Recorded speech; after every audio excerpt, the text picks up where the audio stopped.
Hi everyone, this is Katie back here. This is the night before surgery.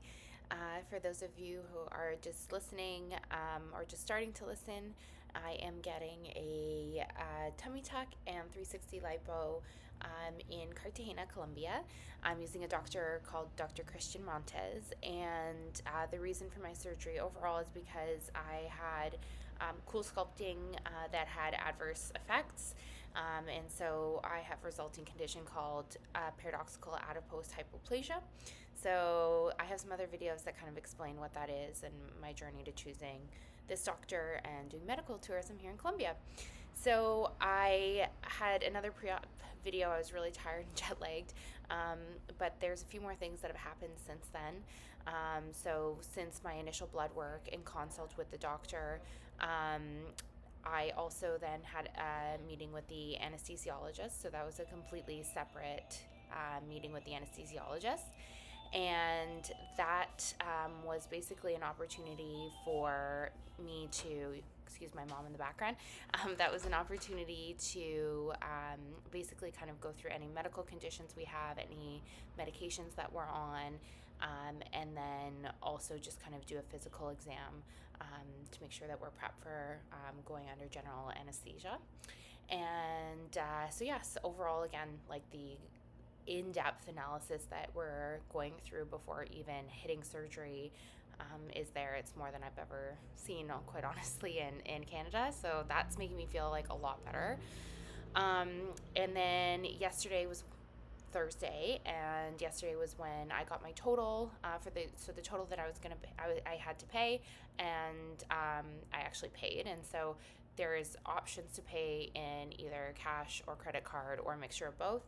I was traveling down here alone and was both uncomfortable with traveling with a large sum of money, and then also didn't have the chance to get that much US dollars um, because you can pay in US dollars.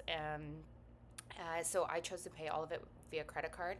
I was a little nervous that maybe, an expense of that magnitude maybe wouldn't go through on the card, but it did, so that's great. I will share the cost of my surgery, but as I say that, of course, it depends on the person and what you're getting done.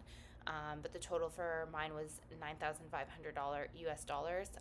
And when I say that, that also includes my essentially 3 weeks in this recovery house, all the food, post-op massages, like a bunch of stuff. So again, if you're comparing that to maybe other surgeons you're getting quotes from, just remember that this is not just the price for surgery, this is the price for the all-inclusive package. Then I also was given a couple extra options. So one of which is a hyperbaric oxygen chamber. I haven't really heard a lot about this, but I Googled it and apparently it's a thing. Which my guess again is that like at home in Canada or the US, this type of thing might be like $250 every time you want to do it. Here, the extra it works out to be about $50, so very much more affordable. And it's supposed to help a lot with healing of skin or healing of tissue after surgery or after injury. Some of the girls say it's like really good for your skin too. So not an expert on that, but that is something that I've added on. And so they recommend between 3 and 5 being ideal. So I've added that on. And so they'll organize basically coordinating all of those and driving me to those appointments as well. So I think it's about 40 to 45 minutes in the hyperbaric oxygen chamber. Another option that we have is a special IV pump for after surgery. They call it here a bomba.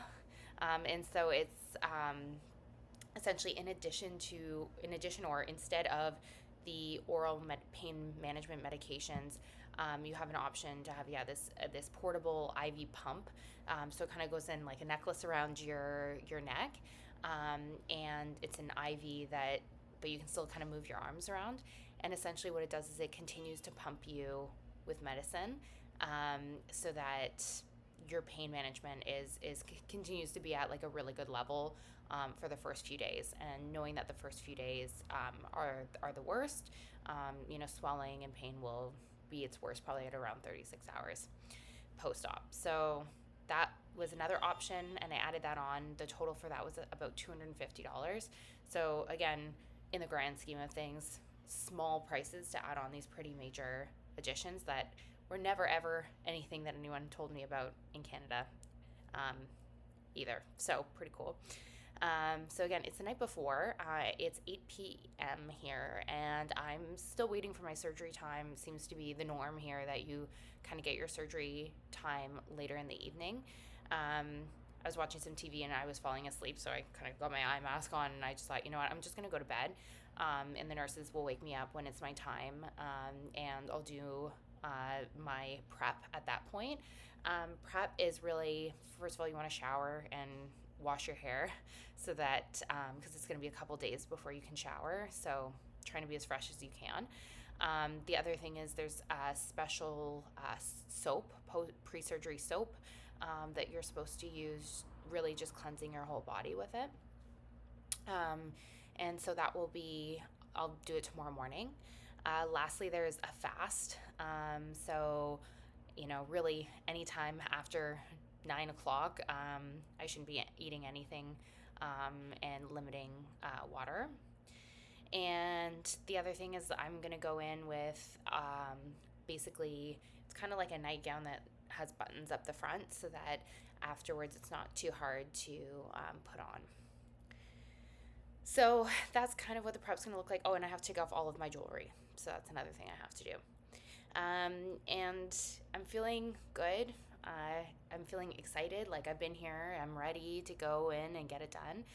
Also a little bit nervous. There's a cohort of us that arrived within the same kind of day or two. And this week we're all getting surgery. I'm the last one. So I've been watching them leave and then come back in the evenings. And yeah, so that's been both good and, I guess, yeah, like, definitely making me a little bit nervous. But they're all in awesome shape.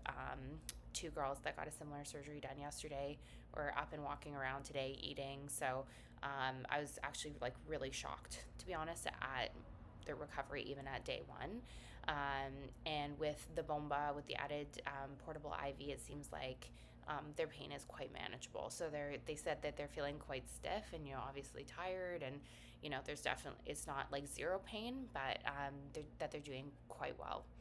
So I will also take some pictures, and hopefully some videos of when I'm coming back.